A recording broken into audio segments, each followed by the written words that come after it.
તો રાજકોટના લોકમેળાનો વિવાદ વધુ ને વધુ વકરી રહ્યો છે ત્યારે સૌથી મોટા સમાચાર લોકમેળાને લઈ કાગળોમાં બાંધછોડ કરી મંજૂરી આપવા માટે નગરસેવકની માંગ કરી છે।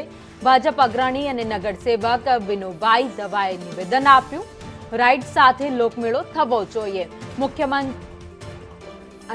મુખ્યમંત્રી અને સંબંધિત વિભાગને રજૂઆત કરીશ તેવી તેમણે વાત કરી છે। લોકમેળો રાજકોટની સંસ્કૃતિ અને ધાર્મિકતા સાથે જોડાયેલો છે। લોકમેળો 5 લાખ લોકોની રોજીરોટી સાથે જોડાયેલો છે। લોકમેળો વર્ષે એક જ વખત થાય છે। રસ્તો કરે ને મેળો તો થાવો જ જોઈએ। આ લોકોની મોજની વસ્તુ છે। આખા સૌરાષ્ટ્રના લોકો અહીં મેળામાં આવે છે। આખા સૌરાષ્ટ્રના લોકો મેળામાં તો મેળો થાવો જરૂરી છે ને કરવો જરૂરી। સરકારશ્રીને કલેક્ટરશ્રીને મારી વિનંતી છે કે આ કાગળમાં નાની મોટી ભૂલ હોય તો કાંઈ સુધારી લે તો જ આ મેળાની જમાવટ થાય।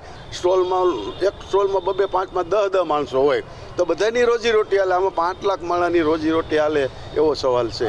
આ નવરાત્રી થાય છે બધા મોટા મોટા મકાન હોય છે કે નથી હોતા, તો આ મેળો તો વર્ષે એક જ વાર આવે છે। નહીં તો રેસકોર્સમાં ફરતું ગ્રાઉન્ડ મોટું છે તેમાં ક્યાં કાંઈ વાત જ આવે। એમાં મેળો તો આ મનોરંજન કરવાનું વસ્તુ છે તો એ તો કરવી જ જોઈએ।